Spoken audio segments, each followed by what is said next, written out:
फिर मैंने उस बड़ी सी सफेद रोबोट की तरफ देखा। मेरी आवाज एकदम शांत थी। मैं उसके डरावने एटीट्यूड से बिल्कुल नहीं डरा। यंग अंकल, मैं गंदा नहीं हूँ। मैंने अंदर आने से पहले 3 बार हाथ धोए हैं और मैं उस हवा वाले कमरे एयर शॉवर से भी गुजरा हूँ। और उसके अलावा मैंने उस जूस रोबोट के मैकेनिकल आर्म के जॉइंट्स की तरफ इशारा किया। ये बड़ी सफेद मशीन ये बीमार है, ये बहुत थक गई है, इसीलिए ये अपना काम इतना धीरे धीरे कर रही है। स्मिथ 1 सेकंड के लिए सुन्न पड़ गया और फिर ऐसे हंसा जैसे उसने दुनिया का सबसे बड़ा मजाक सुन लिया हो। बीमार धीरे धीरे?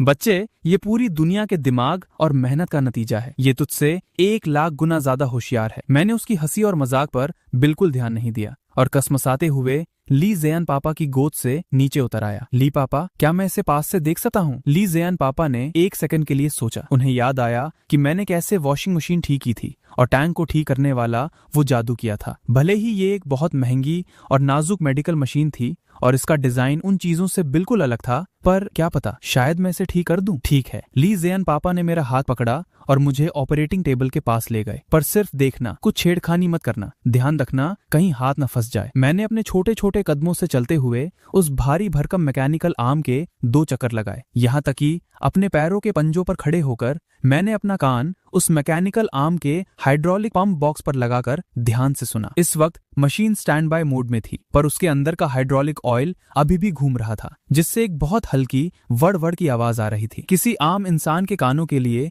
ये सिर्फ एक शोर था, पर मेरे कानों के लिए ये उस मशीन की धड़कन, हार्ट बीट जैसी थी। मैंने अपना छोटा सा माथा सिकोड़ा, अपनी पॉकेट से वो छोटी सी इंच टेप मेजरिंग टेप निकाली जो मैं हमेशा साथ रखता हूँ, और उस मैकेनिकल आर्म के पीछे लगी उस मोटी काली हाइड्रोलिक पाइप की लंबाई नापी और फिर उस पाइप की लाइन को देखा जो सिर्फ सुंदर दिखने के लिए मशीन के अंदर गोल गोल स्पाइरल डिजाइन में घुमाई गई थी। बिल्कुल वही बात है। मैंने एक लंबी सांस ली और किसी पुराने एक्सपीरियंस इंजीनियर की तरह अपना सिर हिलाया। ली ज़ेयान पापा नीचे घुटनों पर बैठे और पूछा, क्या हुआ? चेन चेन ने क्या ढूंढा? मैंने उस काली पाइप की तरफ इशारा किया और पूरी सीरियसनेस के साथ बोला, ली पापा, ये पाइप बहुत ज्यादा लंबी है और सिर्फ अच्छी दिखने के लिए इसे पेट के अंदर कई बार गोल गोल घुमाया गया है, जिस वजह से ऑयल बाबू को आगे वाले हाथ तक पहुंचने के लिए बहुत लंबा रास्ता तैयार करना पड़ता है। और ऊपर से ये पाइप बहुत पतली है। जब ऑयल इसमें दौड़ता है तो रगड़ फ्रिक्शन बहुत ज्यादा होती है। मंजिल तक पहुंचने से पहले ही उसकी आधी ताकत खत्म हो जाती है, इसीलिए वो आगे वाला हाथ इतना धीरे रिएक्ट करता है। ली ज़ेयान पापा सुन रह गए। Fluid mechanics, friction resistance loss. भले ही मेरी बातें किसी बच्चे की कहानी जैसी थीं, पर मेरा मेन लॉजिक एकदम साफ और सॉलिड था। हाइड्रोलिक पाइप का बहुत लंबा और बहुत ज्यादा घुमावदार होना प्रेशर आगे भेजते वक्त देरी की असली वजह था। डॉक्टर स्मिथ जोर जोर से हंसने लगा। वो इतना हंसा कि उसकी आंखों में आंसू आ गए। ये तो एकदम बकवास बात है। ली, तूने सुना ये क्या बोल रहा है? ये हमें फ्लूइड मैकेनिक्स सिखा रहा है। ये पाइप जर्मनी से मंगवाई गई टॉप क्वालिटी टेफ्लॉन पाइप है। ये गोल्ड डिजाइन इसलिए बनाया गया है ताकि मैकेनिकल आर्म के हिलते वक्त पाइप पर खिंचाव न पड़े। ये सबसे बेस्ट और क्लासिक डिजाइन है। इससे डिले कैसे हो सकता है? बच्चे, जाकर अपने खिलौनों से खेल। ये साइंस का मंदिर है, बड़े लोगों की जगह है। मैंने अपना सिर घुमाया और उस हंस हंसकर पागल हो रहे स्मिथ की तरफ देखा। मेरे छोटे से चेहरे पर बिल्कुल गुस्सा नहीं था, बल्कि उस बेवकूफ इंसान के लिए सिर्फ दुख था। अंकल, आप बहुत जल्दी हंस रहे हो। मैंने अपनी पॉकेट से वो मल्टीपर्पज प्लायर पकड़ निकाली और बोला, अगर इस पाइप को काटकर आधी लंबाई का कर दिया जाए, उसे गोल गोल ना घुमाया जाए बल्कि सीधा कनेक्ट कर दिया जाए और उस कंट्रोल वॉल्व का प्रेशर बस 5 पास्कल और बढ़ा दिया जाए, तो इसकी बीमारी एकदम ठीक हो जाएगी। उसी वक्त स्मिथ चीखा, तू इसे हाथ लगाकर तो देख। ये मशीन $7 करोड़, $70 मिलियन की है। अगर तूने इसे काट कर खराब किया तो क्या तू हर्जाना भर पाएगा? तुझे बेचकर भी इसके पैसे पूरे नहीं होंगे। तभी ली ज़ेयान पापा सीधा खड़े हो गए। उन्होंने स्मिथ की तरफ देखा। उनकी आंखों में एक ऐसी जिद थी जो किसी को पीछे हटने ना दे। स्मिथ, ये मशीन हॉस्पिटल ने इसके पूरे पैसे दे दिए हैं। अब ये मेरी है, और क्योंकि ये मेरी है तो मेरे पास पूरा हक है कि मैं इसका कुछ भी करूं। एक पाइप काटने की बात तो छोड़ ही दे, अगर मैं इसे तोड़ फोड़ कर कचरा भी बना दूं तब भी वो मेरी मर्जी होगी। स्मिथ गुस्से से पागल हो गया। ली, तू वारंटी के रूल्स की धज्जियां उड़ा रहा है। ली ज़ेयान पापा ने उसे घंटा घास नहीं डाली और सीधा मुझसे बोले, चंचन, शुरू हो जाओ। लैब में खड़े बाकी सारे देसी एक्सपर्ट्स के होश उड़ गए। पागलपन है, डायरेक्टर ली पागल हो गए हैं। एक 4 साल के बच्चे को परमिशन दे रहे हैं $7 करोड़ की ऐसी महंगी और नाजुक मशीन को मॉडिफाई करने की, पर किसी की हिम्मत नहीं हुई आगे बढ़कर रोकने की, क्योंकि ली ज़ेयान पापा का ऑरा इस वक्त किसी खौफनाक शेर जैसा था। मैंने बिना 1 सेकंड की हिचकिचाहट के अपना काम शुरू किया। मशीनों के सामने मैं ही इकलौता और असली बॉस हूँ। कचाक! वो पाइप जिसे स्मिथ सबसे बेस्ट और क्लासिक डिजाइन बोल रहा था, जो सिर्फ सुंदर दिखने के लिए गोल गोल घुमाई गई काली हाइड्रोलिक पाइप थी, मैंने उसे बिना किसी रहम के सीधा काट डाला। काला हाइड्रोलिक ऑयल बाहर बहने लगा और नीचे सफेद चमकदार फर्श पर गिरने लगा। अरे रे, वेस्ट हो गया। मैंने हल्के से बड़बड़ाते हुए एकदम तेजी से कनेक्टर्स का यूज करके उस पाइप की लाइन को वापस जोड़ दिया। इस बार मैंने उसे गोल गोल नहीं घुमाया, बल्कि सबसे छोटा और एकदम सीधा रास्ता चुना और उसे सीधा मैकेनिकल आर्म के ड्राइव पंप से जोड़ दिया। भले ही ये अब देखने में उतना सुंदर नहीं लग रहा था, लेकिन पाइप की लंबाई पूरे 2 मीटर कम हो गई थी। इसके तुरंत बाद मैं कुर्सी पर चढ़ा और कंट्रोल पैनल का पिछला ढक्कन खोला। अपने स्क्रू ड्राइवर से एक छोटे से ओवरफ्लो वाल्व को हल्के से आधा चक्कर घुमाया, प्रेशर को थोड़ा सा बढ़ा दिया ताकि ऑयल और तेजी से दौड़ सके। ये पूरा काम 10 मिनट के अंदर खत्म हो गया। मैं कुर्सी से कूदा और अपने हाथों पर लगा ऑयल पोंछा। ठीक है पापा, अब वापस टेस्ट करके देखो। स्मिथ मेरी ये सारी हरकतें देख रहा था। वो गुस्से में थर थर कांप रहा था। उसका चेहरा लाल और गर्दन गुस्से से फूल गई थी। तुम लोग इतनी कीमती चीज की बर्बादी कर रहे हो। ये तो सीधा तबाही है। ये मशीन कचरा बन चुकी है। मैं तुम दोनों पर केस करूंगा। मैं इंटरनेशनल मेडिकल एसोसिएशन में तुम्हारी शिकायत करूंगा। चुप रहो। ली ज़ियान पापा ने उसकी बातों को एकदम ठंडे अंदाज में काट दिया। वो वापस उस ऑपरेटिंग टेबल के पास गए, नए स्टेराइल ग्लव्स पहने, एक गहरी सांस ली और अपने दोनों हाथों को मेन कंट्रोल हैंडल्स पर रख दिया। स्क्रीन ऑन हुई। मैकेनिकल आर्म ने अपना सेल्फ चेक वापस शुरू किया। सिस्टम रेडी था। ली ज़ियान पापा ने सीधा ऑपरेशन शुरू नहीं किया, बल्कि पहले सिर्फ अपनी उंगली को हल्का सा हिलाकर टेस्ट किया। शुभ! स्क्रीन पर वो भारी भरकम मैकेनिकल आर्म लगभग उसी पल एकदम हल्का सा हिली। ली ज़ियान पापा की आंखें एकदम बड़ी हो गईं। वो फीलिंग पूरी तरह बदल चुकी थी। पहले जो कीचड़ में चलने जैसी चिपचिपी थकावट फील हो रही थी, वो गायब हो चुकी थी। उसकी जगह एक ऐसी क्लियर और मक्खन फीलिंग आ गई थी जैसे वो उनके अपने ही हाथों से जुड़ी हो। ऐसा लग रहा था जैसे सर्जिकल नाइफ सीधा उनके हाथों का ही हिस्सा बन गई हो। ली ज़ियान पापा की भारी आवाज आई, नया अंगूर ग्रेप लाओ। असिस्टेंट ने कांपते हाथों से एक नया पर्पल अंगूर टेबल पर रख दिया। ली ज़ियान पापा ने सांस रोकी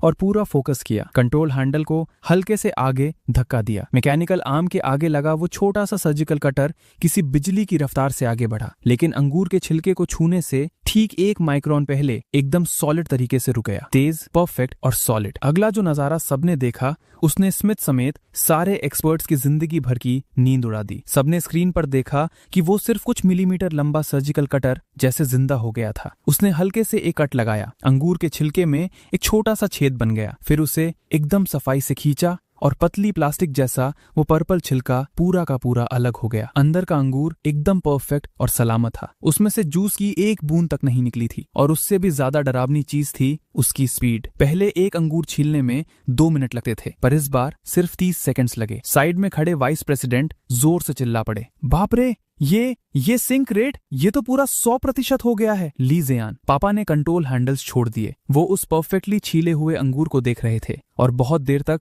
उनके मुंह से कोई आवाज नहीं निकली। बहुत अरसे बाद हर चीज को परफेक्टली कंट्रोल करने की वो पावर और खुशी उसने उनकी बॉडी के रोंगटे खड़े कर दिए थे और उन्हें सुकून दिया था। यही तो थी वो गॉड हैंड जिसका वो सपना देखते थे। वो मुड़े, अपने ग्लव्स उतारे और उस हैरानी से पत्थर बने खड़े डॉक्टर स्मिथ की तरफ देखा। तो लगता है तुम्हारा वो गुरूर वाला क्लासिक डिजाइन एक छोटे बच्चे की काटी हुई पाइप से हार गया। फैक्ट तो ये साबित हुआ है कि मेरे हाथ बूढ़े नहीं हुए थे, बल्कि तुम्हारा डिजाइन ही फालतू और बकवास था। स्मिथ का मुंह खुला का खुला रह गया। उसके चेहरे का सारा घमंड हवा में उड़ गया था। उसकी जगह एक ऐसी हैरानी आ गई थी जैसे उसकी पूरी दुनिया की साइंस गलत साबित हो गई हो। वो भागकर मशीन के पीछे गया, उस सीधी काटी हुई पाइपलाइन को घूरने लगा और फिर उसने टेस्टिंग डेटा चेक किया। डिले 0.001 मिलीसेकेंड, मतलब लगभग 0, नामुमकिन। स्मिथ अपने आप में बड़बड़ाने लगा, सिर्फ इस वजह से कि पाइप बहुत लंबी थी। फ्लूइड की रुकावट का इतना बड़ा असर हो सकता है। हमारे 100 से ज्यादा इंजीनियर्स ने इस बारे में क्यों नहीं सोचा? मैं कुर्सी पर बैठा था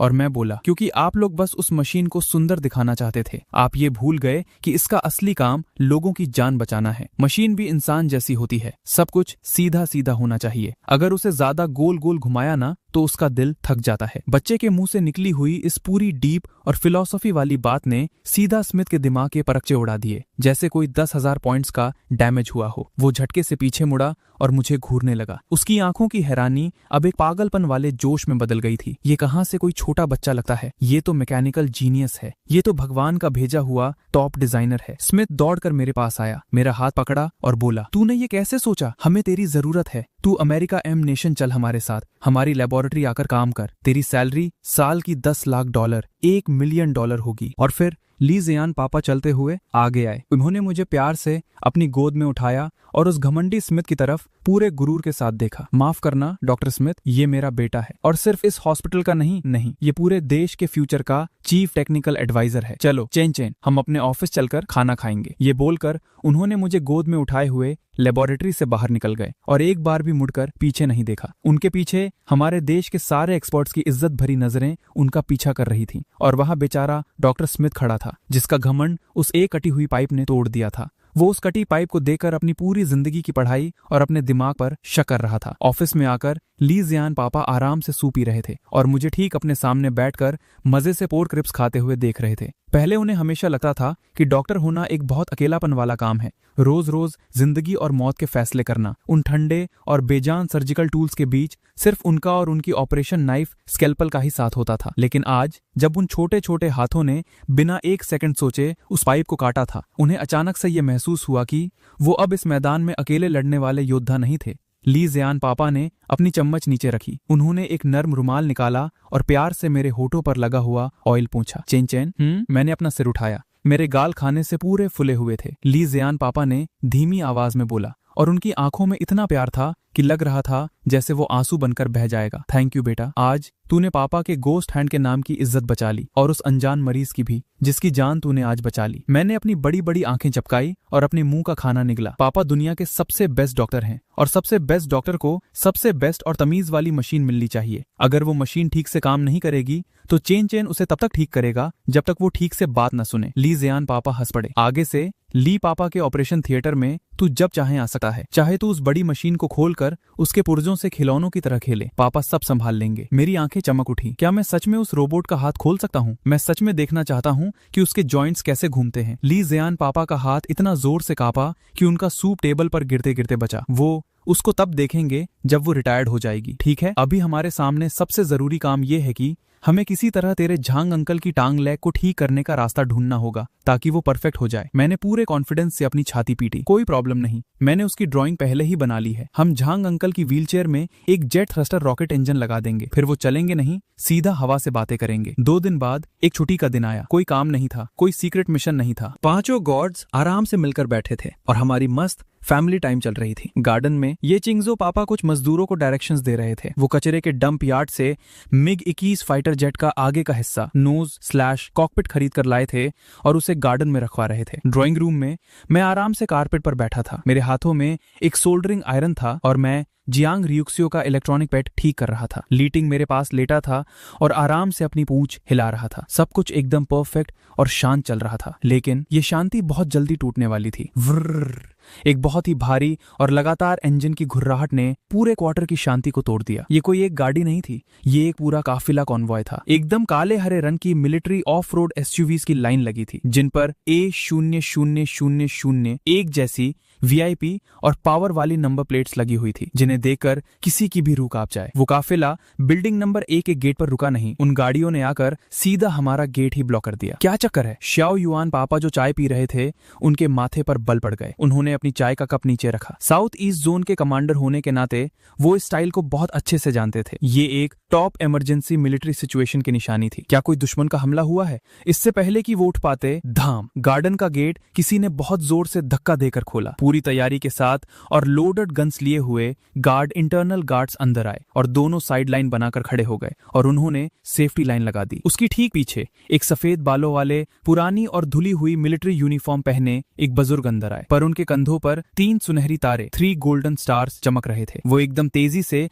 अपने औकात दिखाते हुए अंदर आए। उनके पीछे 8-10 टेक्निकल मिलिट्री ऑफिसर्स थे, जिन्होंने मोटे मोटे चश्मे पहने थे और हाथ में ब्रीफकेस पकड़ा था। उन सब के चेहरे पर एक अजीब सा पागलपन और जोश था, जैसे वो किसी भगवान की पूजा करने जा रहे हों। उस बुजुर्ग को देखते ही श्याओ युआन, ली हु और शैन यानजो पापा तीनों गोली की तरह अपनी जगह से उछले और एकदम स्ट्रेट सैल्यूट मारा। डायरेक्टर ली! आने वाले ये शख्स देश के जनरल आर्ममेंट डिपार्टमेंट के सबसे टॉप बॉस थे। देश के सारे वेपन्स की रिसर्च, डेवलपमेंट और बजट की पूरी ताकत इन्हीं के हाथों में थी। ली युनलोंग एक ऐसा पागल साइंटिस्ट जो देश की डिफेंस टेक्नोलॉजी के लिए अपनी जान तक कुर्बान कर सकता था। डायरेक्टर ली ने उनके सैल्यूट को घंटा इज्जत नहीं दी। उनकी बात जैसी तेज नजरों ने पूरे गार्डन का राउंड लगाया और फिर किसी शेर की तरह गरज कर बोले, बकवास बंद करो सब।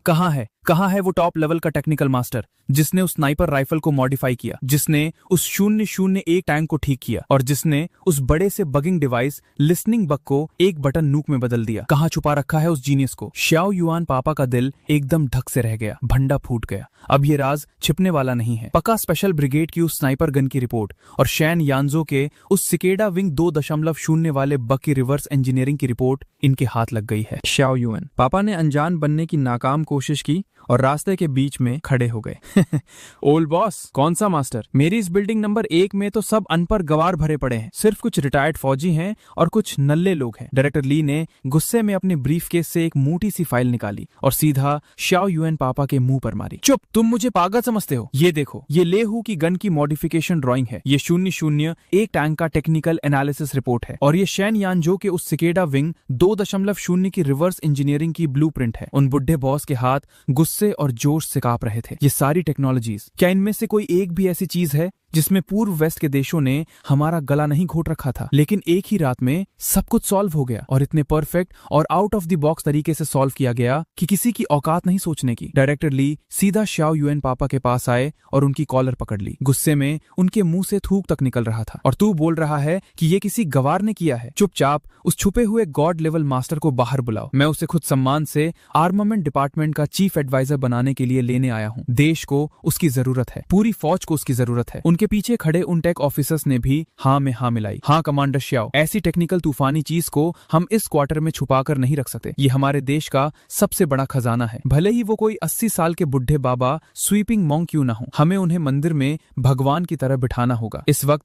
पांचों गॉड्स एक दूसरे की शक्ल देख रहे थे और उनके चेहरे के एक्सप्रेशंस इतने अजीब हो चुके थे कि बता नहीं सकते। 80 साल का बुढ़ा बाबा, छुपा हुआ God level master. Shao yuan पापा ने थोड़ा शर्माते हुए अपना सिर खुजलाया। वो ओल्ड बॉस, इंसान तो यही मौजूद है, लेकिन क्या? डायरेक्टर ली ने बेचैनी से जमीन पर पैर मारा। क्या उनका एटीट्यूड ठीक नहीं है? क्या उनकी डिमांड बहुत हाई है? कोई बात नहीं, मैं खुद उनके आगे हाथ जोड़ूंगा। क्या मेरा उनके पास 3 बार आकर उनके आगे झुकना काफी रहेगा? ठीक उसी वक्त ड्राइंग रूम के बड़े से शीशे वाले दरवाजे, फ्रेंच विंडोज के अंदर से एक बहुत ही प्यारी और नरम सी दूध पीती आवाज बाहर आई। झांग अंकल, जांग रोशवे का इलेक्ट्रॉनिक डॉक ठीक हो गया है, लेकिन उसकी पुरानी बैटरी बहुत बेकार थी, इसलिए मैंने उसमें एक एडवांस लिथियम बैटरी लगा दी है। डायरेक्टर ली 1 सेकंड के लिए सुन्न पड़ गए। ये कहां से किसी छोटे बच्चे की आवाज आई? शाओ युआन पापा ने एक लंबी सांस ली। उन्हें पता था कि अब इन बुढ़े बाबा को गोलियां देकर चुप कराना नामुमकिन है। वो थोड़ा साइड में हटे और ड्राइंग रूम की तरफ इशारा किया। उस शीशे वाले दरवाजे के ठीक उस तरफ मैं मस्त कारपेट पर बैठा हुआ था, एक हाथ में अपना सोल्डरिंग आयरन पकड़े और मुंह में एक बड़ा सा लॉलीपॉप चबाते हुए अपने ही ध्यान में मस्त था। शाओ युआन पापा ने थोड़ी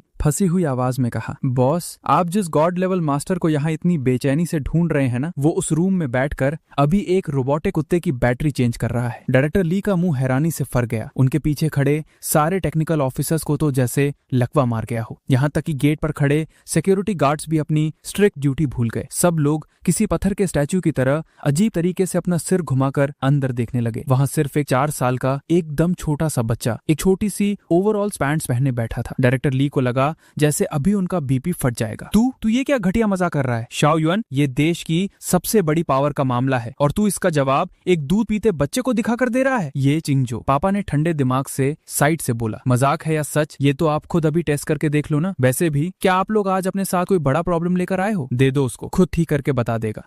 डायरेक्टर ली ने अपनी आंखें बंद करके एक लंबी सांस ली और अपने दिमाग को ठंडा करने की कोशिश की। उन्हें अभी भी इस बकवास पर भरोसा नहीं हो रहा था। चाहे उनकी जान ले लो, पर कोई उन्हें ये यकीन नहीं दिला सकता था। लेकिन शाओ युआन और उसके उन 4 खतरनाक भाइयों के चेहरे एकदम सीरियस थे। वो लोग वैसे भी बिना मतलब कोई नाटक करने वाले लोग नहीं थे। डायरेक्टर ली ने अचानक से अपना हाथ उठाया। ठीक है, टेस्ट कर ही लेते हैं। उनके इशारा करते ही उनके पीछे खड़ा सेक्रेटरी तेजी से आगे आया और उसके हाथ में एक भारी काले रंग का मेटल बॉक्स था। बॉक्स खुला, उसके अंदर एक बहुत ही गजब और कॉम्प्लेक्स डिजाइन का सिलेंडर जैसा ऑब्जेक्ट था, जिस पर ढेर सारे फाइन गियर्स और लेंसेज लगे हुए थे। डायरेक्टर ली का चेहरा एकदम सीरियस हो गया। ये ड्रैगन आई रडार का जायरोस्कोप है। ये हमारे सबसे नए एंटी एयरक्राफ्ट रडार का दिल है। पर इसमें प्रॉब्लम ये है कि जब ये हाई स्पीड पर घूमता है तो इसमें हल्की सी वाइब्रेशन होती है, जिसकी वजह से रडार सुपरसोनिक स्पीड आने वाले टारगेट्स को लॉक नहीं कर पाता। हमारे टॉप एक्सपर्ट्स ने इस पर 3 महीने दिमाग खराब किया है। हर तरह का मटेरियल बदल कर देख लिया,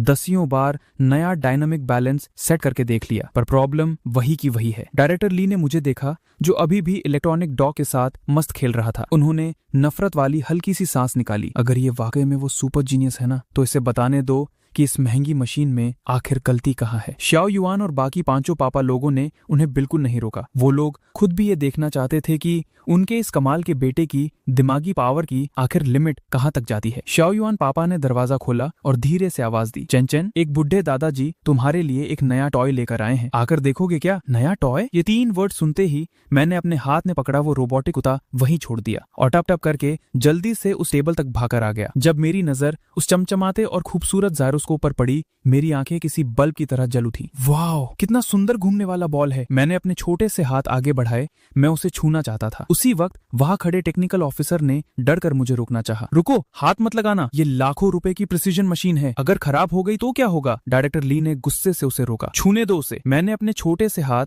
उस रुकी हुई जायरोस्कोप की आउटर बॉडी पर रख दिए और फिर मैंने अपना सिर उठाया और डायरेक्टर ली की तरफ देखा। दादाजी, क्या आप इसे घुमा सकते हैं? जब तक ये घूमेगा नहीं, मुझे इसकी आवाज सुनाई नहीं देगी। डायरेक्टर ली ने सिर हिलाया और अपने असिस्टेंट को इशारा किया कि वो पावर चालू करे। व्रन, जायरोस्कोप ने घूमना शुरू किया। उसकी स्पीड एकदम फ्लैश की तरह 10,000 आरपीएम पर पहुंच गई। मैंने अपनी आंखें बंद की और अपना कान उस टेबल से चिपका लिया। मेरे दिमाग में हजारों पुर्जे पूरी स्पीड में घूमने लगे। हर एक गियर के टकराने की आवाज, हर एक बेरिंग की रगड़ने की आवाज, वो सब मिलकर मेरे दिमाग में एक अजीब सा म्यूजिक बना रही थी। अचानक मैंने अपनी आंखें खोली। मिल गया। मैंने अपनी जेब से वही छोटू सा स्क्रू ड्राइवर निकाला और जांग दाजुन अंकल से एक स्ट्रॉन्ग मैग्नेट मांगा। दादाजी, इसे रोक दीजिए। मैंने उस जायरोस्कोप के नीचे वाले हिस्से में बने एक बहुत ही छुपे हुए कूलिंग होल की तरफ इशारा किया। इसके अंदर लोहे का एक बहुत बहुत छोटा सा कतरा फंसा हुआ है। वो शायद तब इसके अंदर रह गया था जब इसका कवर बनाया जा रहा था और वो उसके अंदर के एक छुपे हुए गैप में घुसा पड़ा है। डायरेक्टर ली ने अपना माथा से कोड़ा। लोहे का कचरा? नामुमकिन। इस मशीन को एक डस्ट फ्री फैक्ट्री में असेंबल किया गया था। इसके अंदर लोहे का टुकड़ा कैसे हो सकता है? मैंने पूरे कॉन्फिडेंस से उनकी तरफ देखा। है अंदर। मैंने उस स्ट्रॉन्ग मैग्नेट को उस कूलिंग होल के बिल्कुल किनारे पर लगाया और अपने स्क्रू ड्राइवर से जायरोस्कोप की आउटर बॉडी पर हल्के से टक किया। टिंग! एक बहुत ही पतली शीशे के टूटने जैसी हल्की सी आवाज आई। मैंने बहुत ही ध्यान से उस मैग्नेट को वहां से हटाया। उस मैग्नेट के ठीक बीचों बीच एक ऐसी मेटल की जलेबी जैसी पतली सी तार अटकी हुई थी जो किसी इंसान के बाल से भी आधी मोटाई की थी और सिर्फ आधा मिलीमीटर लंबी थी। यही था वो कचरा। पूरे कमरे में मौत जैसा सन्नाटा छा गया। डायरेक्टर ली के साथ आए उन टेक ऑफिसर्स के हाथ कांपने लगे। उन्होंने एक मैग्नीफाइंग ग्लास निकाला, उस ना दिखने वाले मेटल के कचरे को ध्यान से देखा और फिर पहले आई हुई उस वाइब्रेशन की रिपोर्ट से मैच किया। डायरेक्टर सर, साइंस की कैलकुलेशन के हिसाब से जब ये मशीन इतनी हाई स्पीड पर घूमती है तो इस छोटे से कचरे के सेंट्रीफ्यूगल फोर्स की वजह से जो वेट बैलेंस खराब होता है वो ठीक हमारी वाइब्रेशन वाली रीडिंग से 100% मैच करता है। डायरेक्टर ली जोर से चिल्लाए, इसे एक बार फिर टेस्ट करो। कचरा निकालने के बाद जायरोस्कोप ने एक बार फिर से घूमना शुरू किया। 10,000 आरपीएम, 20,000 आरपीएम, 30,000 आरपीएम। मॉनिटर की स्क्रीन पर वो जो लाइन पहले ऊपर नीचे अर्थक्वेक की तरह नाच रही थी, अब वो एकदम सीधी स्ट्रेट लाइन बन चुकी थी, बिल्कुल किसी पहाड़ जैसी स्टेबल। एक बुढ़ा एक्सपर्ट खुशी के मारे जमीन पर गिरने वाला हो गया। Oh my God! जिस प्रॉब्लम ने हमारा 3 महीने से खून पी रखा था, जिसकी वजह से पूरा प्रोजेक्ट रुका हुआ था, वो सिर्फ इस कचरे के दाने की वजह से था। और सबसे बड़ी बात, उसको इस 4 साल के बच्चे ने सिर्फ अपने कानों से सुनकर पकड़ लिया। डायरेक्टर ली ने उस कचरे को देखा और फिर उस मासूम बच्चे को जो अब वापस उस रोबोटिक कुत्ते के साथ खेलने वाला था। उनकी आंखें पूरी तरह बदल चुकी थीं। उनमें आग थी, एक पागलपन था और एक अजीब सा डर भी था। ये कहां से बच्चा लगता है? ये तो देश का सबसे बड़ा खजाना है। ये चलता फिरता इंसानी रडार है। ये तो भगवान का खुद इस देश की मिलिट्री को भेजा हुआ सबसे बड़ा तोहफा है। डायरेक्टर ली अचानक से जोर जोर से आसमान की तरफ देखकर हंसने लगे। वो इतना हंसे कि उनकी आंखों से आंसू आ गए। कमाल है, बहुत बढ़िया। वो मेरी तरफ ऐसे भागे जैसे कोई डाकू खजाना लूटने जाता है। मेरे बच्चे, दादाजी के साथ चल। डायरेक्टर ली मेरे आगे घुटनों पर बैठ गए। उनका चेहरा खुशी से फूल गया था। हम आर्मामेंट डिपार्टमेंट चलेंगे दादाजी, वहां तेरे लिए दुनिया की सबसे बड़ी लैब बनवाएंगे। तुझे जो चाहिए वो मिलेगा। अगर तू मिसाइल भी खोलकर तोड़ना चाहेगा तो हम दे देंगे। हम मिलकर नए फाइटर प्लेन्स और बड़े शिप्स बनाएंगे। ओए सुनो सब, इस बच्चे का लग्जस पैक करो, हमें अभी यहाँ से निकलना है। सीधा टॉप सीक्रेट मिलिट्री बेस चलेंगे। लेकिन जैसे ही उनके हाथ मुझे छूने वाले थे, 5 लंबे और तगड़े आदमी किसी तूफान की तरह मेरे और उनके बीच आकर खड़े हो गए। उन पांचों ने मिलकर एक लोहे की ऐसी दीवार बना ली जिसे तोड़ना नामुमकिन था। शाओ युआन पापा का चेहरा किसी पत्थर जैसा कठोर, वो सबसे आगे खड़े थे। बॉस, ऐसा नहीं हो सकता। ली जियान, पापा ने अपना चश्मा ठीक किया। उनकी आंखों में बर्फ जैसी ठंडक थी। वो अभी सिर्फ 4 साल का है। उसकी बॉडी की इम्यूनिटी अभी पूरी डेवलप नहीं हुई है। वो उस पैक किए हुए सीक्रेट बेस की जेल में फिट नहीं हो पाएगा। लीहू पापा अपने हाथ की मुट्ठी भींच रहे थे। वो एक उस शेर की तरह लग रहे थे जो अपने बच्चे को बचा रहा हो। जिसने भी मेरे बेटे को यहाँ से ले जाने की कोशिश की ना, पहले उसे मेरे इन मुकों से पूछना पड़ेगा कि वो तैयार हैं या नहीं। ये चिंगजो। पापा एकदम फेक स्माइल के साथ खड़े थे, लेकिन उनके एक हाथ में उनका फोन था। डायरेक्टर ली, क्या आप चाहते हैं कि मैं आर्मामेंट डिपार्टमेंट का आने वाले साल का सारा बजट ब्लॉक करवा दूं? शेन येंजो। पापा सबसे पीछे अंधेरे में खड़े थे। उनके हाथों में एक सर्जिकल नाइफ हवा में घूम रहा था। आप इसे अपने साथ ले जा सकते हो, लेकिन मेरा वादा रहा कि आर्मामेंट डिपार्टमेंट के सारे टॉप सीक्रेट्स कल सुबह तक इंटरनेट पर लीक हो जाएंगे। डायरेक्टर ली गुस्से से फटने वाले हो गए। उनकी मूछें हवा में उड़ने लगी। उन्होंने उंगली उठाकर इन 5 बागियों को घूरा।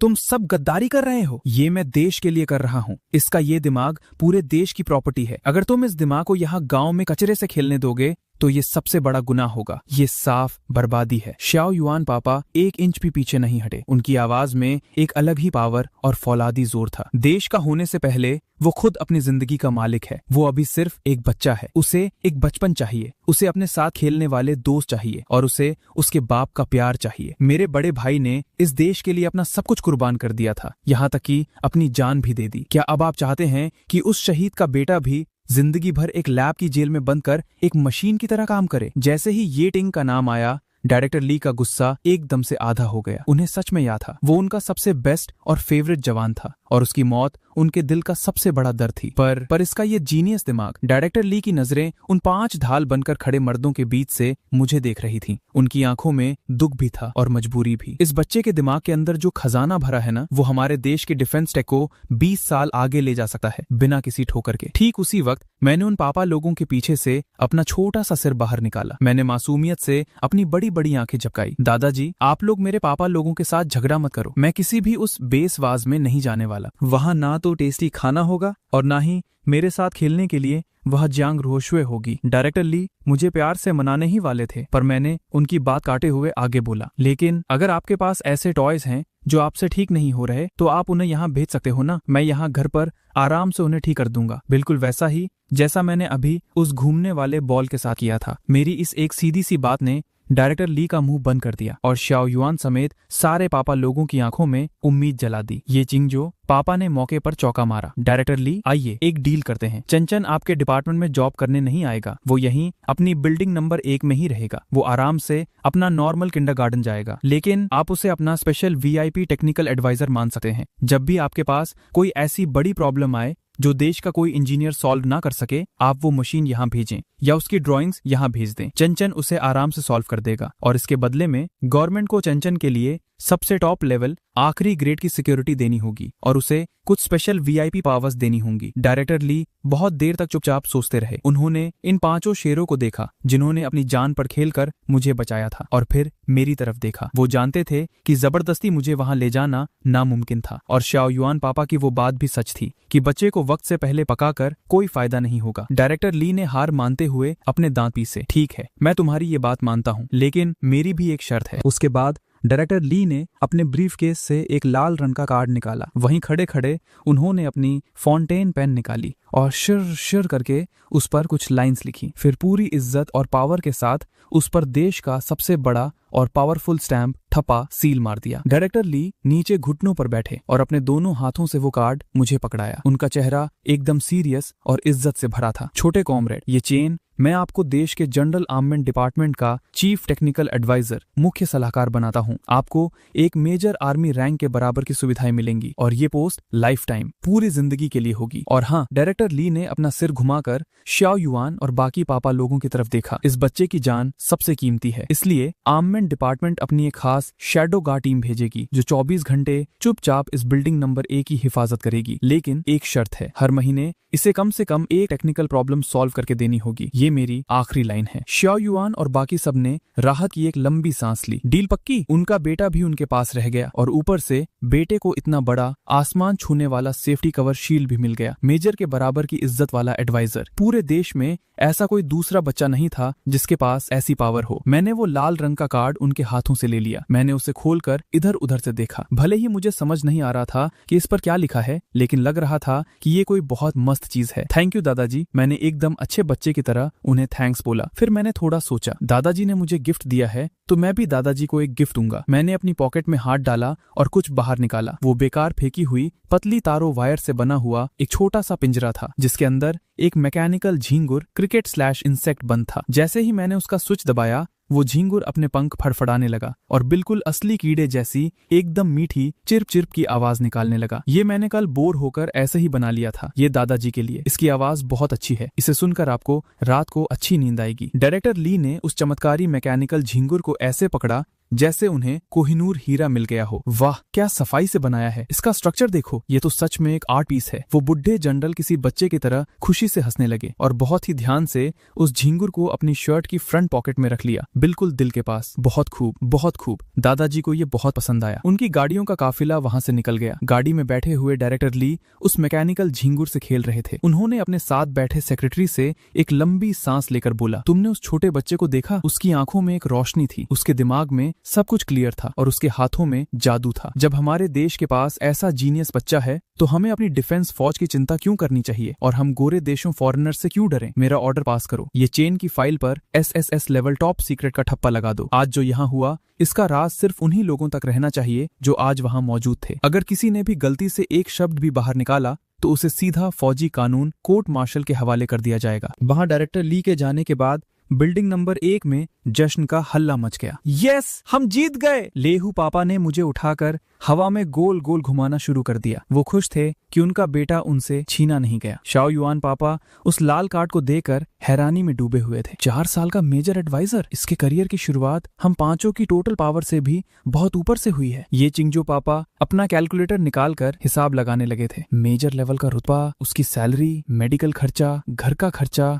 भले ही ज्यादा नहीं है पर ये जिंदगी भर की पक्की नौकरी है। हम तो फायदे में रहे, पर मुझे इन सब से क्या लेना देना था। मैंने वो लाल कार्ड वही टेबल पर फेंक दिया और वापस अपना सोल्डरिंग आयरन उठाकर उस इलेक्ट्रॉनिक डॉ को ठीक करने बैठ गया। मेरे लिए एडवाइजर हो या मेजर, वो उस रोबोटिक डॉग को भगाने से ज्यादा मजेदार थोड़ी था। तभी मुझे अचानक कुछ याद आया। अरे हाँ, ली दादाजी ने कहा था ना कि मैं उनसे कोई भी मटेरियल सामान मांग सकता हूँ।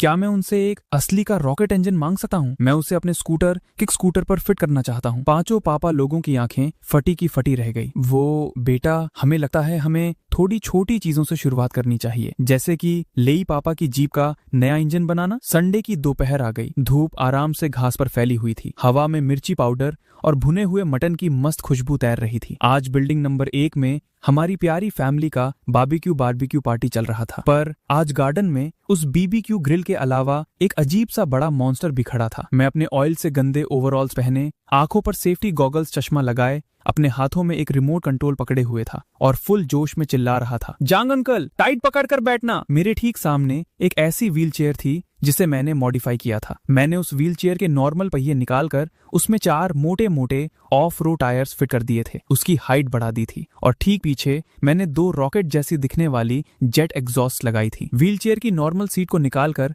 मैंने वहां एक रेसिंग कार की बकेट सीट फिट कर दी थी और सेफ्टी के लिए 4 पॉइंट सीट बेल्ट और एक रोल केज लोहे का फ्रेम भी लगा दिया था। जांग दाजुन अंकल उस पर बैठे हुए थे। उनके हाथों ने उस फाइटर जेट जैसे दिखने वाले स्टीयरिंग हैंडल को बहुत जोर से जकड़ रखा था। उनका चेहरा डर के मारे बर्फ जैसा सफेद पड़ चुका था और उनके माथे से ठंडे पसीने की बूंदें टपक रही थीं। चंचन बेटा, अंकल की टांग लेग अब बहुत ठीक हो चुकी है। क्या हम इसे छोड़ नहीं सकते? ऐसे कैसे छोड़ दें? मैंने पूरी सीरियसनेस के साथ अपना सिर हिलाया। नहीं अंकल, ली पापा ने बताया था कि आपकी टांग जुड़ तो गई है, पर आप ज्यादा दूर चल नहीं सकते, वरना आप थक जाओगे। इसीलिए तो मैंने स्पेशल आपके लिए ये हॉट व्हील्स नंबर 1 बनाया है। अब इसके बाद जब आप मार्केट में सब्जी लेने जाओगे ना, तो कोई भी आपसे आगे नहीं निकल पाएगा। पांचों पापा लोग साइड में खड़े ये नाटक देख रहे थे। उनके हाथों में रोस्टेड मीट कबाब के स्केवर्स थे। उन्हें तो बस तमाशा देखने में मजा आ रहा था। लेहू पापा ने मटन का एक बड़ा लुकमा बाइट खाया और जोर से हंसकर बोले, अरे लाओ जान, डरने की क्या बात है, ये मेरे बेटे का तेरे लिए इतना प्यार है, दबा दे एक्सीलरेटर। शाओ युआन पापा ने भी जोश बढ़ाया। सही बात है, ये सीधा आर्मामेंट डिपार्टमेंट के चीफ एडवाइजर के हाथों की बनाई हुई मशीन है। इसके आगे तो मेरी कमांडर वाली गाड़ी भी फेल है। मैंने खुशी खुशी उस रिमोट का लाल बटन दबा दिया। Ready, launch. Vroom. 2 high power Motors ने एक साथ झटके में किसी शेर जैसी गरज निकाली और ठीक उसके बाद उसके पीछे लगे एग्जॉस्ट फैन से हवा का एक बहुत जोर का झटका निकला। जांग दाजुन अंकल को लगा जैसे किसी ने उन्हें जोर से धक्का देकर सीट से चिपका दिया हो। अरे अरे बाप रे, थोड़ा धीरे। सूश। वो व्हीलचेयर किसी पागल गधे की तरह आगे की तरफ भागी। भले ही जांग दाजुन अंकल ने टाइम पर ब्रेक मारने की कोशिश की, लेकिन मैं जानता था कि इसका टॉर्क, घूमने की पावर बहुत खतरनाक था। व्हीलचेयर ने घास के मैदान पर ड्रिफ्ट मारा और एक कट लेकर वो सीधा उस स्लोप रैंप पर चढ़ गई जो हमने व्हीलचेयर के आने जाने के लिए बनवाया था। दीवार के ऊपर से झांक रही जांग रोशवे जोर से चिल्लाई, उड़ गया! वो सच में हवा में उड़ गया। व्हीलचेयर हवा में ठीक ठाक ऊपर उछल गई। उसने हवा में एक परफेक्ट जंप ली और फिर एकदम सॉलिड तरीके से वापस जमीन पर लैंड कर गई। मेरा बनाया हुआ सस्पेंशन सिस्टम एकदम परफेक्ट निकला। उसने लैंड करने का पूरा झटका सह लिया। वाह! मैं खुशी से तालियां बजाने लगा। सक्सेस! सस्पेंशन एकदम परफेक्ट है और इंजन का पावर भी स्मूथ चल रहा है। जांग दाजुन अंकल की तो जान ही निकल चुकी थी। उन्होंने कांपते हाथों से व्हीलचेयर रोकी और अपने जोर से धड़कते हुए दिल पर हाथ रखा। भले ही ये सच में बहुत डरावना था, लेकिन मजा बहुत आया कसम से। वो स्पीड और हवा को चीरने वाली फीलिंग, उन्हें ऐसा लगा जैसे वो वापस अपने उन पुराने दिनों में लौट गए हों जब वो बॉर्डर पर असॉल्ट गाड़ियां जीप्स चलाते थे। मैं दौड़कर उनके पास गया, उम्मीद से भरी आंखों से उन्हें देखकर पूछा, कैसा लगा जांग अंकल? जांग दाजुन अंकल ने मेरी इन चमकती हुई आंखों को देखा, अपना पसीना पोंछा और फिर मुझे थम्स अप अंगूठा दिखाया। बढ़िया, बहुत बढ़िया। अंकल को ये सच में बहुत पसंद आया। ये तो सच में व्हीलचेयर वालों की फेरारी बन गई है। पूरे गार्डन में एकदम से खुशी और जोर जोर से हंसने की आवाजें गूंज उठी। यही तो था हमारा घर। शोर शराबा, ठीक ठाक पागलपन, पर बहुत सारी मस्ती और खुशी। लेकिन इस खुशी भरी रात के बाद जब अंधेरा गहरा हो चुका था, सब अपने अपने कमरों में सोने जा चुके थे, लेकिन एक शख्स था जिसे नींद नहीं आ रही थी। शेन यानझो। वो अपने बेड पर नहीं गए, बल्कि वो सीधा अंडरग्राउंड लेबोरेटरी की तरफ चले गए। ये वही टॉप क्लास लेबोरेटरी थी जो उन्होंने खास मेरे लिए डिजाइन करवाई थी, और ये बिल्डिंग नंबर A का उनका अपना छुपा हुआ टेम्परेरी इंटेलिजेंस कमांड सेंटर भी था। शेन यानझो पापा उस बड़ी सी मॉनिटर स्क्रीन के सामने बैठे थे। उन्होंने नशे को ठंडा करने के लिए अपने आप को एक ग्लास ठंडा पानी डालकर दिया। उनकी आंखों की वो प्यार भरी और नरम चमक जो थोड़ी देर पहले थी, अब वो एकदम शांत, ठंडी और एक मारना वाले भूत, घोस्ट जैसी बन चुकी थी। टेबल पर रखे हुए उस लाल रंग के टॉप सीक्रेट टेलीफोन की लाइट अचानक एकदम चमकीली लाल रोशनी के साथ जलने लगी। ये सबसे हाई लेवल के इमरजेंसी इंटेलिजेंस अलार्म की आवाज थी। ये सिर्फ तभी बजता था जब बात सीधा देश की सिक्योरिटी पर आए या जब कोई सबसे बड़ा टॉप सीक्रेट मिशन डेंजर में हो। शेन यानझो पापा के माथे पर अचानक बल पड़ गए। उन्होंने तेजी से अपना हेडसेट पहना और लाइन कनेक्ट की। मैं घोस्ट बोल रहा हूँ, बताओ क्या बात है? फोन के उस तरफ से एक वॉइस चेंजर से बदली हुई आवाज आई। वो आवाज बहुत घबराई हुई थी। डायरेक्टर सर, हमारे स्काईनेट सिस्टम ने अभी अभी एक बहुत अजीब सा सिग्नल पकड़ा है। ये सिग्नल गोल्डन ट्रायंगल ड्रग्स का एरिया से आ रहा है। इस सिग्नल का पासवर्ड एन्क्रिप्शन बहुत पुराने स्टाइल का है। ये करीब 20 साल पुराना फ्रीक्वेंसी हॉपिंग कोड है। लेकिन उस एजेंट की आवाज थोड़ी कांपी। लेकिन सर, जब हमने इसे डिकोड किया, खोलो, हमें पता चला कि ये फैंग्स स्क्वाड लियोया का 20 साल पुराना इंटरनल SOS बचाव कोड है, और उस कोड के ठीक आखिरी में जिसने साइन किया है वो नाम है ड्रैगन हेड।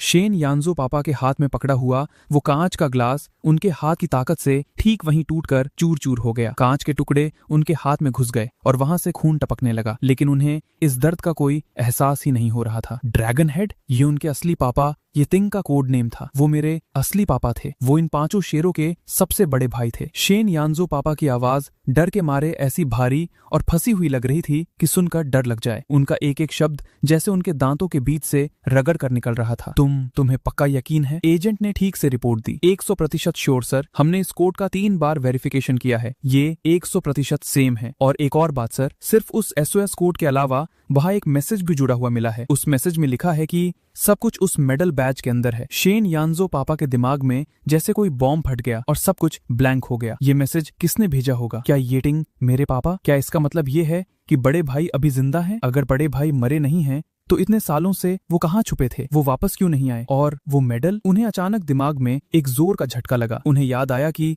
जब वो उस सू फैमिली विलेज से पापा का वो आखिरी बॉक्स लेकर आए थे, उस बॉक्स के अंदर सच में एक first class merit medal Paramvir Chakra जैसा रखा था। वही मेडल जिसे मैं सबसे ज्यादा प्यार करता था और अपनी जान मानता था। शेन यानजो पापा अपने आप से धीरे धीरे बड़बड़ाने लगे, सब कुछ उस मेडल के अंदर है। इस लाइन का क्या मतलब हो सकता है? क्या उस मेडल के अंदर सच में कुछ छुपा हुआ है, या फिर क्या ये दुश्मन का कोई ट्रैकर लोकेशन डिवाइस है? कहीं ये कोई जाल तो नहीं? एक ऐसी डरावनी फिक्र जो उन्होंने पहले कभी महसूस नहीं की थी, उसने एक सेकंड में शेन यानजो पापा को अपनी लपेट में ले लिया। ये सिर्फ किसी के मरने के बाद जिंदा होने की आम खबर नहीं थी। इसके ठीक पीछे एक ऐसी डार्क दुनिया का तूफान छुपा था जो इन सब को निगलने वाला था। वो सालों पुरानी बॉर्डर की वॉर जंग, येटिंग पापा की कुर्बानी, सैक्रिफाइस, उन फॉरेन ड्रग माफियाज का वो खतरनाक बदला, ये सब ठीक से कहाँ खत्म हुआ था? सच बात तो ये थी कि असली कहानी तो अब बस शुरू हुई थी। सुनो, इस सिग्नल को अभी के अभी ब्लॉक करो, हर एक निशान मिटा दो, और इस बात की किसी को भी रिपोर्ट नहीं जानी चाहिए। डार्क नाइट प्रोजेक्ट स्टार्ट करो। गोल्डन ट्रायंगल में छुपे हुए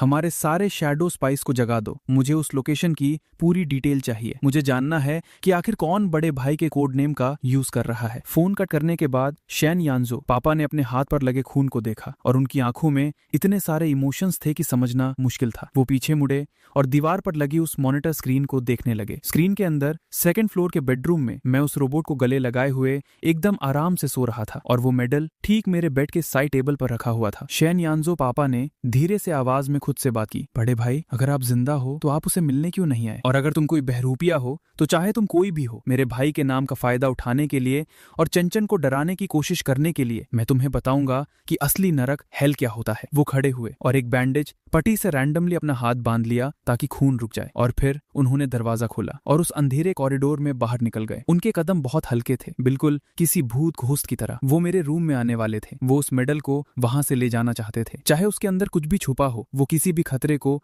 मेरे पास नहीं छोड़ सकते थे। अगला दिन सुबह के 9 बजे पूरे कब्रिस्तान सेमेट्री एरिया को ब्लॉक कर दिया गया था। यहाँ तक कि चिड़ियों के चहचहाने की आवाज भी आज बहुत ज्यादा ठीक और साफ सुनाई दे रही थी। एक लाल रंग का डॉक्यूमेंट जिस पर देश के सेंट्रल मिलिट्री कमीशन की सबसे हाई लेवल की सील ठप्पा लगी थी। ये एक स्पेशल परमिशन थी जिसमें मेरी माँ सू वान की अस्थियों को एशेज मेरे पापा शहीद येतिंग की कब्र में एक साथ दफनाने की परमिशन दी गई थी। वो लेटर कल शाम ही बिल्डिंग नंबर 1 पहुंच गया था। रूल्स के हिसाब से आम परिवार वालों को शहीदों के उस मेन एरिया में दफन नहीं किया जा सकता था, लेकिन मेरे पापा येतिंग कोई आम शहीद नहीं थे। वो लियाओ या फैंग स्क्वाड के ड्रैगन हेड थे। वो देश के टॉप क्लास हीरो थे। और मेरी माँ सू वान एक फौजी की ऐसी बीवी जिसने अकेली ने एक हीरो के अनाथ बच्चे को पाला, जिसने इतनी मुसीबतों और दुखों में आखिरी सांस तक हार नहीं मानी। वो इस इज्जत की पूरी हकदार थी। कब्र के सामने एक ग्रे रंग का बड़ा सा ग्रेनाइट पत्थर पेड़ों के बीच एकदम शांति से खड़ा था। उस कब्र के पत्थर पर कोई फालतू का डेकोरेशन नहीं था, सिर्फ एक लाल रंग का स्टार बना था और एकदम कड़क और फौलादी राइटिंग में लिखा था, देश के टॉप क्लास हीरो शहीद येतिंग की कब्र। फोटो में मेरे येतिंग पापा जवान थे, हैंडसम थे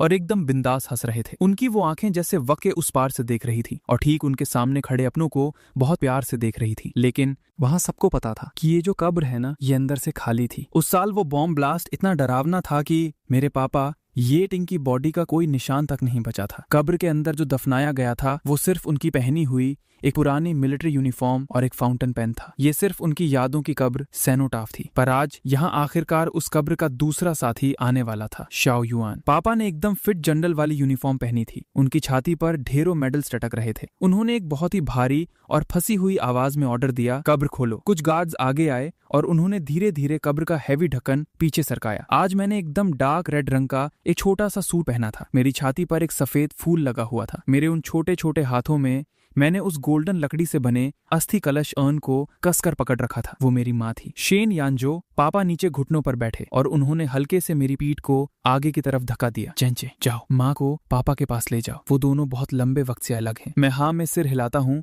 और अपने छोटे छोटे कदमों से चलता हुआ कब्र के ठीक आगे पहुंच जाता हूँ। मैं रोया नहीं, मैंने बस बहुत ध्यान से और बहुत आराम से माँ के उस डब्बे को कब्र के अंदर रख दिया, ठीक उस खाली मिलिट्री यूनिफॉर्म के पास। मैंने अपने छोटे से हाथ आगे बढ़ाए, पहले माँ के उस डब्बे को छुआ और फिर उस खाली यूनिफॉर्म को छुआ। माँ, क्या आपको ठंड लग रही है? ये पापा के कपड़े हैं, अब से आप पापा के ठीक बगल में सोना। पापा की बॉडी बहुत गर्म रहती है, बिल्कुल किसी आग के हीटर की तरह। मामा अंकल पहले कहते थे कि पापा ने हमें छोड़ दिया है, वो झूठ बोलते थे। मैंने अपना सिर उठाया और कब्र के पत्थर पर लगी फोटो को देखा। मेरी आंखें आखिरकार लाल हो ही गई। पापा, मैं माँ को ले आया हूँ, आप आसमान में सिर्फ तारे मत गिनते रहना, माँ को भी देख लेना। माँ डर जाती हैं, उन्हें अंधेरे से डर लगता है, आप उनका हाथ पकड़ कर रखना। हवा का एक हल्का सा झोंका आया, पेड़ों के पत्ते आवाज करते हुए गिरने लगे। कुछ सुनहरे रंग के पत्ते सीधा कब्र के अंदर उड़कर आ गए और ठीक उस यूनिफॉर्म और माँ के डब्बे के ऊपर गिर गए। ये बिल्कुल ऐसा लगा जैसे येतिंग पापा ने अपने हाथ आगे बढ़ाए और अपनी जख्मी बीवी को प्यार से गले लगा लिया हो। कब्र का ढक्कन वापस बंद कर दिया गया। कब्र के पत्थर पर नई लिखी हुई एक छोटी सी लाइन ऐड कर दी गई, बीवी सुवान यहाँ साथ में दफन है। Shao Yuan, Li Jieyan, Li Hu, Ye Qingzhou, Shane यानजो। देश की सबसे टॉप पावर पर बैठे ये पांचों मर्द इस वक्त कब्र के आगे एक लाइन में खड़े थे। उन्होंने अपनी मिलिट्री टोपियां उतारी और अपना सिर झुकाया, एकदम सीरियस और शांत। ली हु जैसा 2 मीटर लंबा और चौड़ा आदमी उसके आंसू रुकने का नाम ही नहीं ले रहे थे। उसने अपनी पॉकेट से 10 साल पुरानी छुपा कर रखी हुई दारू की एक बोतल निकाली, ढक्कन खोला, आधी जमीन पर गिराई और आधी आसमान की तरफ मुंह करके खुद पी गया। बड़े भाई, भाभी, ये परिवार के मिलने वाली दारू हम भाइयों ने आप दोनों की तरफ से पूरी कर दी। आप दोनों वहां नीचे आराम से रहना, कोई किसी से झगड़ा मत करना। अगर वहां पैसे की कमी हो या किसी चीज की जरूरत हो तो हम भाइयों को सपने में आकर बता देना। ये चिंगजो की आंखें लाल थीं। उन्होंने अपनी पॉकेट से एक बैंक कार्ड निकाला और उसे कब्र के आगे आग के डब्बे में रखकर जला दिया। बड़े भाई, भाभी, पैसे बहुत हैं, वहां कंजूसी बिल्कुल मत करना, बड़े बड़े घर खरीदना, कुछ नौकर मेड्स रख लेना। इस जन्म में आपने बहुत दुख देखा है, अगले जन्म में एकदम ऐश और लग्जरी की जिंदगी जीना। ली ज़ियान पापा ने अपना चश्मा ठीक किया और एक सफेद फूल कब्र के आगे रखा। बड़े भाई, भाभी की आधी बीमारी तो उनके दिल का दुख ही था, अब सब ठीक है। आप दोनों मिल गए तो उनकी सारी बीमारी भी ठीक हो गई। शेन यानजो पापा ने कुछ नहीं बोला, उन्होंने बस शांति से उस छोटू से बगिंग डिवाइस को, जो उन्होंने गोल्डन ट्रायंगल के सिग्नल पकड़ने के बाद अपने पास ही रखा था, अपनी मुट्ठी में कस कर दबा लिया। बड़े भाई, वो ड्रैगन हेड का सिग्नल, अगर वो सच में आप हो तो दुआ करना कि हम आपको ढूंढ लें, और अगर वो आप नहीं हो तब भी आप दुआ करना कि हम आपका नाम यूज करने वाले उन कुत्तों को जिंदा काट डालें। शाओ युआन पापा आगे आए। उन्होंने फोटो में दिख रहे यीतिंग पापा को देखा। उन्हें जैसे वापस वो पुराना वक्त याद आ गया जब उनके कैप्टन ने अपनी आखिरी पानी की बूंद उन्हें पीने के लिए दे दी थी। शाओ युआन पापा ने आवाज लगाई, सब लोग अटेंशन।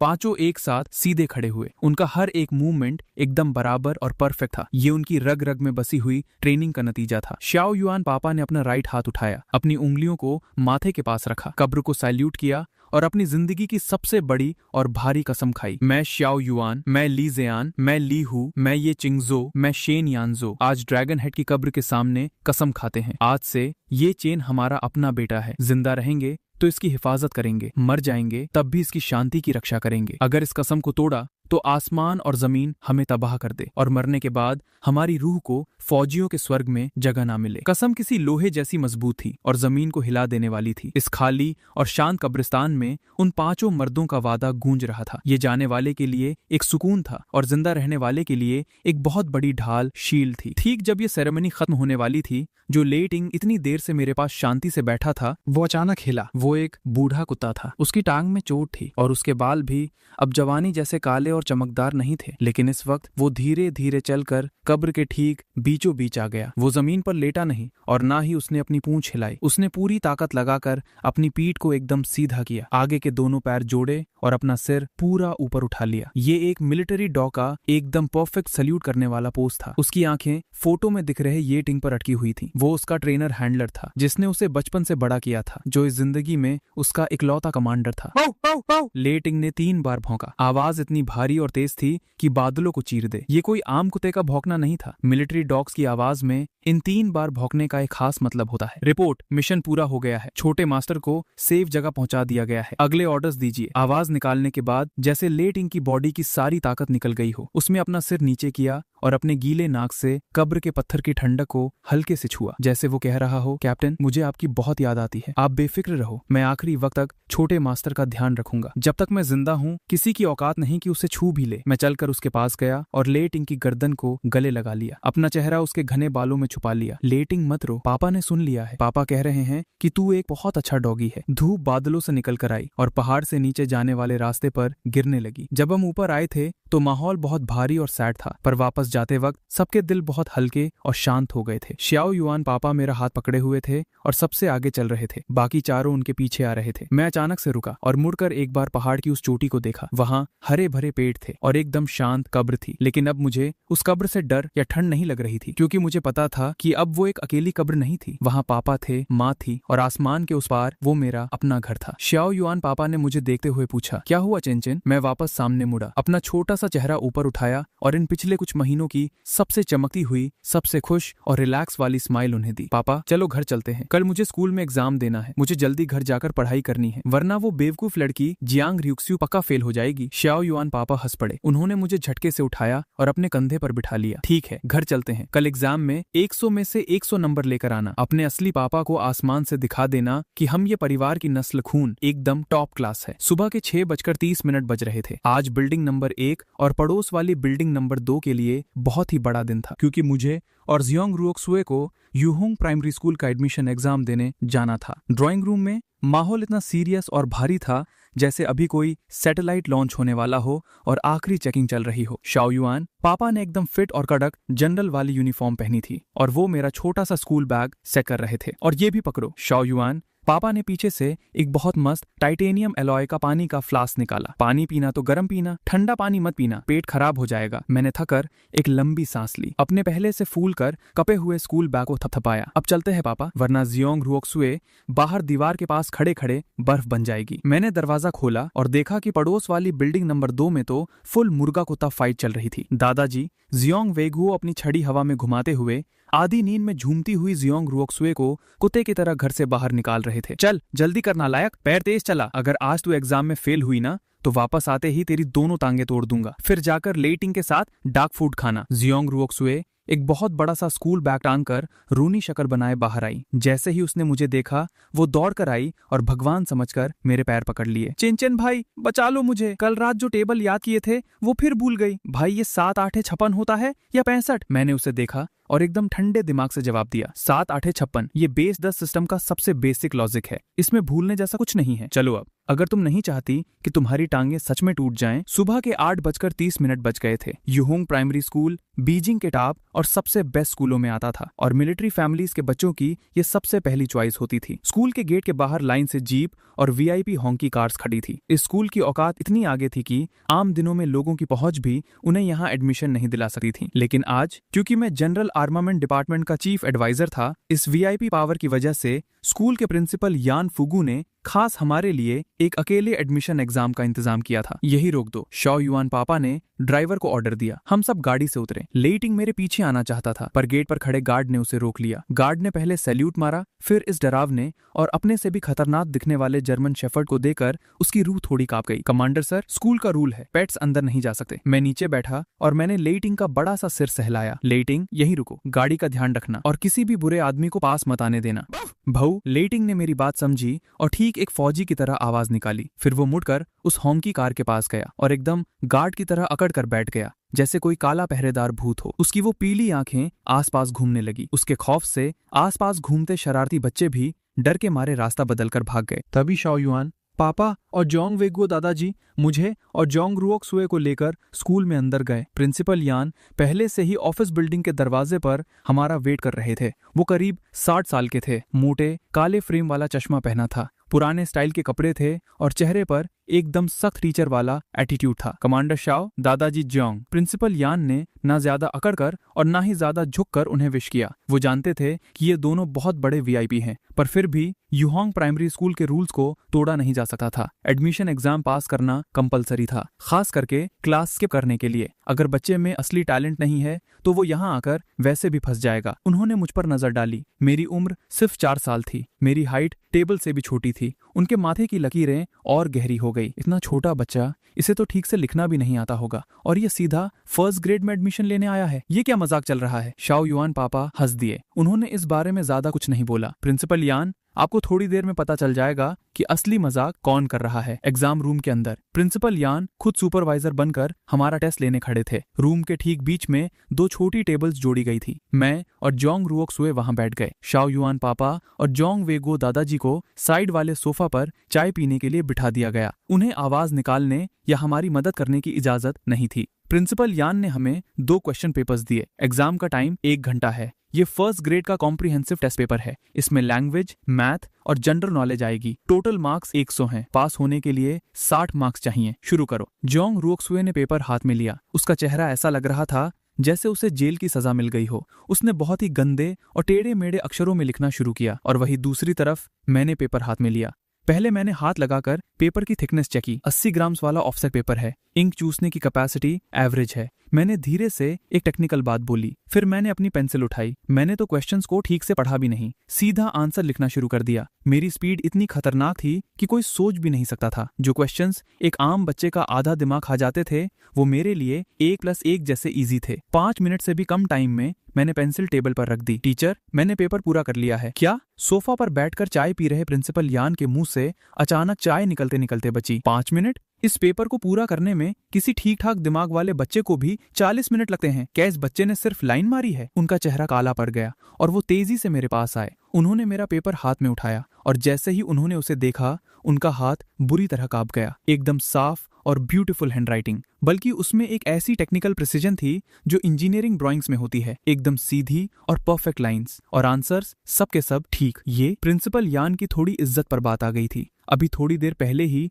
उन्होंने मुझ पर शक किया था कि मुझे ठीक से लिखना भी नहीं आता होगा और यहाँ मैंने 5 मिनट में 100/100 स्कोर कर लिया था। इसने तो एक स्पेशल ग्रेड टीचर की औकात की धज्जियां उड़ा दी थी। प्रिंसिपल यान ने अपना चश्मा ठीक किया। उनकी आंखों में एक अजीब सा घमंड आ गया था। नहीं, ये पेपर बहुत इजी था। इस पेपर से इस बच्चे के दिमाग की असली लिमिट का पता नहीं चलता। क्योंकि इसे क्लास जंप करनी है तो एक्स्ट्रा टेस्ट देना पड़ेगा। वो घूमकर पीछे ब्लैक बोर्ड के पास गए, चाक उठाया और शर्र शर्र करके उस बोर्ड पर एक क्वेश्चन लिख दिया। ये एक बहुत ही फेमस और खतरनाक मैथ्स ओलंपियाड का क्वेश्चन था, जिसका जवाब ढूंढने में हजारों प्राइमरी स्कूल के बच्चों का खून पी लिया था। वाटर पूल फिल का प्रॉब्लम क्वेश्चन। एक पानी का टैंक है, उसमें एक पाइप ए और एक पाइप बी बाहर निकालने वाला है। अगर सिर्फ पाइप ए को खोला जाए तो वो खाली टैंक को 3 घंटे में भर देगा। अगर सिर्फ पाइप बी को खोला जाए तो वो भरे हुए टैंक को 5 घंटे में खाली कर देगा। पूछो, अगर खाली टैंक में दोनों पाइप ए और पाइप बी एक साथ खोल दिए जाएं तो टैंक को पूरा भरने में कितना वक्त लगेगा? क्वेश्चन लिखने के बाद प्रिंसिपल यान ने पूरे एटीट्यूड के साथ अपने हाथों से चाक की डस्ट झाड़ी। ये 3rd ग्रेड की मैथ्स ओलंपियाड की प्रॉब्लम है। इसमें फ्रैक्शंस और लॉजिकल रीजनिंग दोनों यूज होते हैं। अगर तुम दोनों इसका जवाब निकाल सकें या यहाँ तक कि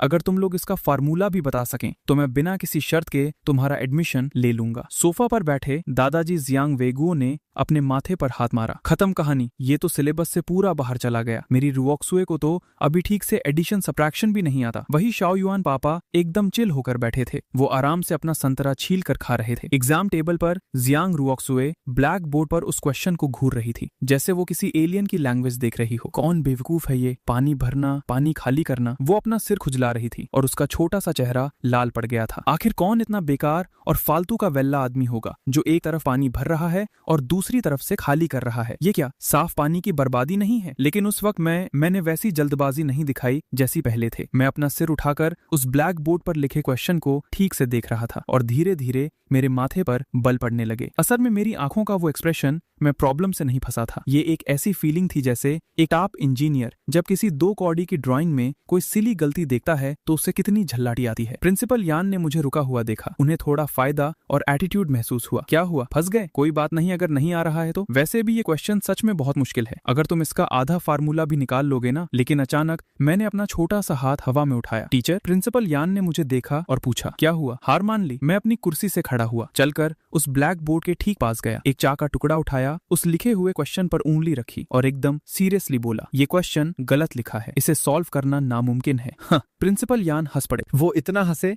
कि उनकी मूछें हिली।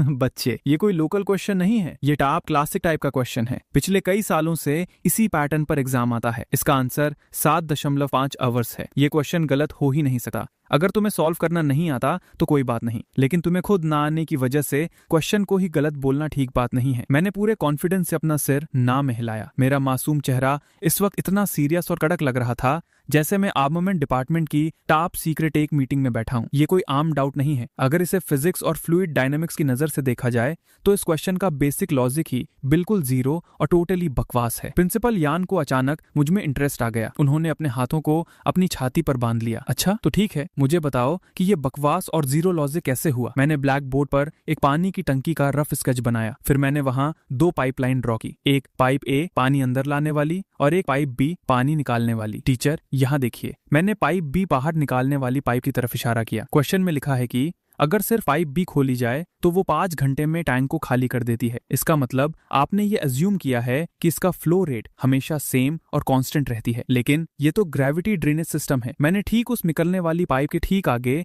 एक खतरनाक फार्मूला लिख दिया, V बराबर वर्गमूल 2 GH। टोरिसेली का नियम फिजिक्स का कानून के मुताबिक पानी के निकलने की स्पीड सीधा डिपेंड करती है कि पानी कितना गहरा है। मैंने अपने छोटे से हाथों को हवा में घुमाया और उन्हें फिजिक्स पढ़ाना शुरू किया। जब टैंक पानी से पूरा भरा होगा, ऊपर से वेट ज्यादा पड़ेगा तो पानी बहुत तेजी से बाहर निकलेगा, और जैसे जैसे टैंक में पानी कम होगा ऊपर का प्रेशर कम होता जाएगा तो पानी धीरे धीरे बाहर निकलेगा। इसीलिए पाइप बी का पानी निकालने का फ्लो रेट कभी भी कांस्टेंट नहीं हो सकता। वो तो टाइम के हिसाब से एक ऊपर नीचे जाती हुई कर्व बनेगी। पूरे कमरे में एकदम कब्र जैसा मौत वाला सन्नाटा छा गया। प्रिंसिपल यान की वो एटीट्यूड वाली मुस्कान उनके चेहरे पर ही जमकर रह गई, और सोफा पर बैठे हुए दादाजी जियांग वेगुओ ने जो गर्म चाय पी थी वो शाह के मारे सीधा उनके मुंह से बाहर फव्वारे की तरह निकल गई। मैंने रुकना जरूरी नहीं समझा। मैंने अपनी बात जारी रखी और उनके बेसिक लॉजिक की धज्जियां उड़ाना शुरू कर दी। अब उस अंदर आने वाले पाइप ए को देखिए। अगर हम ए और बी दोनों को एक साथ खोल दें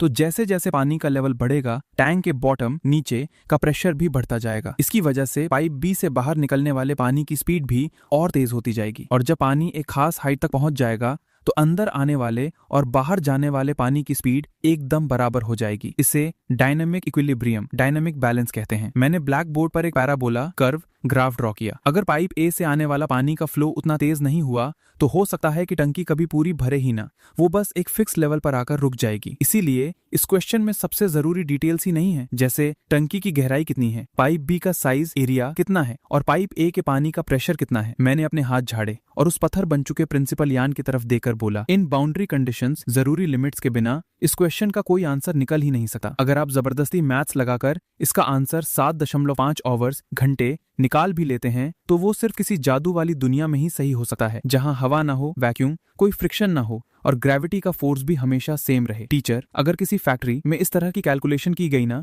तो बॉयलर सीधा फट जाएगा। प्रिंसिपल यान का मुंह खुला का खुला रह गया। उनका चश्मा फिसल कर उनकी नाक के ठीक आगे आ गया था। उन्होंने 40 साल तक बच्चों को पढ़ाया था। पानी की टंकी वाले ऐसे हजारों क्वेश्चन सॉल्व करवाए थे, पर उन्होंने सपने में भी नहीं सोचा था कि ये क्वेश्चन फिजिक्स के हिसाब से बिल्कुल गलत और बकवास है। और सबसे बड़ी बात, मुझ जैसे 4 साल के बच्चे ने अभी क्या क्या बोला था, टोरिसेली का नियम, डायनामिक इक्विलिब्रियम, बाउंड्री कंडीशंस। क्या ये सच में प्राइमरी स्कूल का एडमिशन टेस्ट था? ये तो सीधा सीधा यूनिवर्सिटी की फ्लूइड मैकेनिक्स की क्लास लग रही थी। ये प्रिंसिपल यान ने अपने माथे से ठंडा पसीना पोंछा और घूमकर शाओ युआन पापा की तरफ देखा। कमांडर शाओ, आपका बच्चा घर पर बैठकर कौन सी किताबें पढ़ता है? शाओ युआन पापा का चेहरा एकदम चिल और शांत था, पर अंदर ही अंदर वो इतने खुश थे कि हवा में उड़ रहे थे। कुछ खास नहीं, बस आर्मामेंट डिपार्टमेंट के उन बुढ़े एक्सपर्ट्स के साथ बैठकर ब्लूप्रिंट देख लेता है या कभी कभी टैंक के इंजन ठीक कर देता है। तो प्रिंसिपल यान, क्या मेरे बेटे ने जो बोला वो ठीक है? प्रिंसिपल यान इतने एक्साइटेड थे कि उनके हाथ कांप रहे थे। बिल्कुल ठीक है, 100% ठीक है। जीनियस, ये बच्चा सच में एक असली जीनियस है। इसके पास सिर्फ कैलकुलेशन की पावर नहीं है,